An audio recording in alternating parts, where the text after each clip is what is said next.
Hey guys, Jason here with another Duel Masters Tag Team deck profile. Today we are showing you our Twin Cannon Sky Terror deck, which we call Twin Cannon Turbo because the aim of the deck is to go super fast, you draw lots of cards, you ramp lots of mana, and then you just drop a bunch of big bodies to start swinging.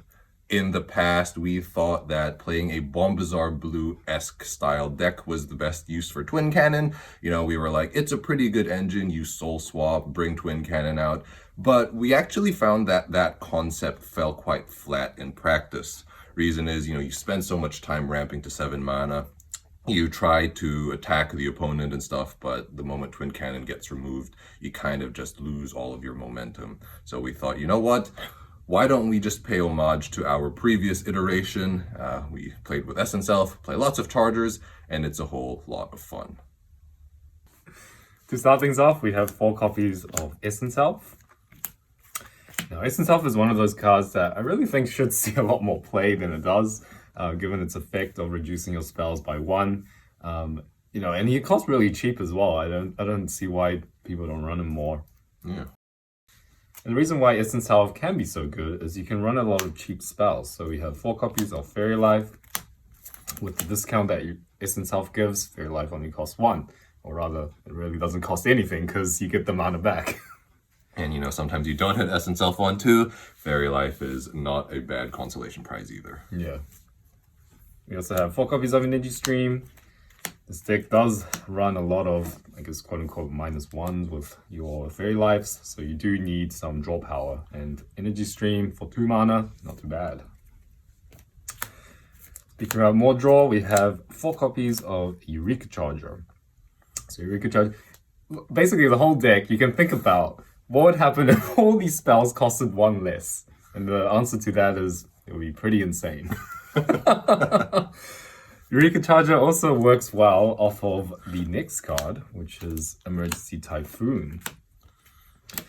You can imagine when you play Eureka Charger, you actually gain the water mana. And then if Emergency Typhoon costs 1, you can play it immediately. So it's a way to just dig through your deck faster, find your threats, and start bombarding the opponent. So that's one cool play you can do with Essence Elf and Eureka Charger. Another funky play that we discovered is if you're on your 3rd turn, this isn't going to happen every game, but it does happen sometimes. On your 3rd turn, you're on 3 mana. Let's say you have Essence Elf out. You can actually play Fairy Life.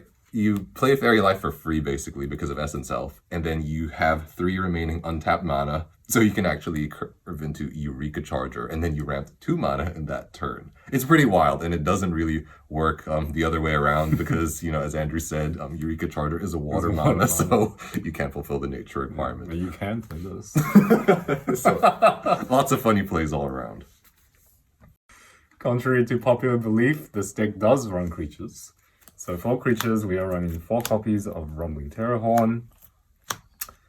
And then also 3 copies of Pyro for our first speed attacker, and then also our 4 copies of Twin Cannon Sky Terror. Now, Rumbling Terrorhorn really just cements the deck, and it really kind of holds everything together and makes the deck flow a lot smoother. With 8 mana, you can play Rumbling Terrorhorn and then search out your Purified Magnus. Or if you are early in the game, you can just search out your Twin Cannon and hardcast them when you have the mana. Now, we're also running 2 copies of Terra Dragon Archidal Cerna. T-Dad works really well with this deck. You have your Emergency Typhoons that you can just plop down the T-Dad when your opponent breaks into it. And also, we found that you can actually just search it with Rumbling Terrorhorn. And this kind of puts your opponent in kind of like a catch-22, whether if you're holding, say, your Twin Cannons in your hand that you don't want to be discarded, you search for one of these, and then your opponent will be like, oh no, what do I do? Whatever they do, they'll be put in a bad situation. And let's also not forget the other application of T-Dad, which is seen in the rub mid-range decks that a lot of people online play, whereby they can pressure their opponent with Pyrofighter Magnus early on. This is an aggressive deck. And if your opponent tries to rip the Pyro out of your hand, they might catch T-Dad instead. To interact with your opponent's creatures, we are also playing 3 copies of Burst Shock and also 4 copies of Apocalypse of Ice. Apocalypse of Ice you don't really see 4 ofs most of the time. That's because You know, in most control decks, you can't really afford to be playing that many high mana cards. But in this deck, because you're ramping up so much, Apocalypse Vice just really suits the deck quite well. It can get rid of kind of hard, or quote unquote hard to get rid of power levels, so 4K or 5K. So imagine like Hydrus, for example. And because, you know, this deck isn't really running hard removal in the sense, Apocalypse Vice can act as that. The burst shot, I'm still quite a few on if we should run 3 or 4, but it really is just a deterrent for aggressive decks.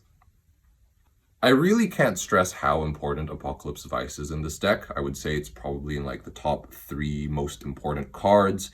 Andrew already touched on some of its useful applications, but as you can see, Apocalypse Vice is a very flexible card, and I think the reason that a lot of decks can't run more than, say, 2 copies or so is because of how expensive it is, but that drawback is sort of mitigated. You know, you can use it to clear medium-sized threats and get some additional value. We don't have any true spot removal, but this is kind of like a spot removal because 8K is a pretty high power threshold. You can use it as additional copies of Burst Shot, but also just as importantly, you can use it as a form of blocker clear, which this deck does not have. Tajamal in particular can be a bit of a nightmare for this deck to deal with since Twin Cannon can't get over it, so Apocalypse Vice is a very good answer to that. It's actually a trick that I took from the early OCG lists back when I was doing the OCG retrospective. They would have these sorts of mid-range decks that would ramp like crazy and spam Apocalypse Vice. Now I understand why. So that's the deck. As you can see, it is very much a mid-range deck, but the interesting thing about this deck is that it defies the usual matchup convention, being aggro beats control, control beats mid-range, and mid-range beats aggro.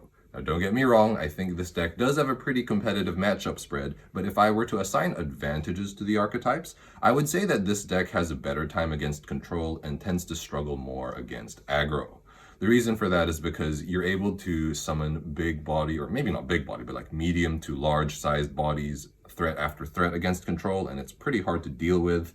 Whereas against aggro, you know, you don't run many defensive trigs, so you are very reliant on hitting specific cards at specific timings to deal with them. And yeah, sometimes this deck can just get run over. Another thing this deck struggles with is Petrova. You know, this deck wasn't designed to deal with Petrova per se, so Petrova decks can give it a bit of a headache. And like Jason said, this deck is quite fragile. If you don't hit your essence health on curve, this deck doesn't run as well. Similarly, if you don't hit your Apocalypse Vices or have burst on your shields, then you can struggle with more aggressive decks. But otherwise, Jason, we both, you know, have heaps of fun playing this deck. Sometimes, you know, you're only on like 4 mana and you get to ramp like 3 mana on one turn with multiple Fairy Lives and then Eureka Charger, and suddenly you can play Twin Cannon on the next turn. It's absolutely insane. Andrew and I have also debated a lot about the card counts that go into this deck. You know, Andrew particularly feels very strongly about the 3 burst shots. Yeah. You know, we really wanted to squeeze in a 4th one, but we just couldn't find a card to cut, and same with the 3rd T-Dad.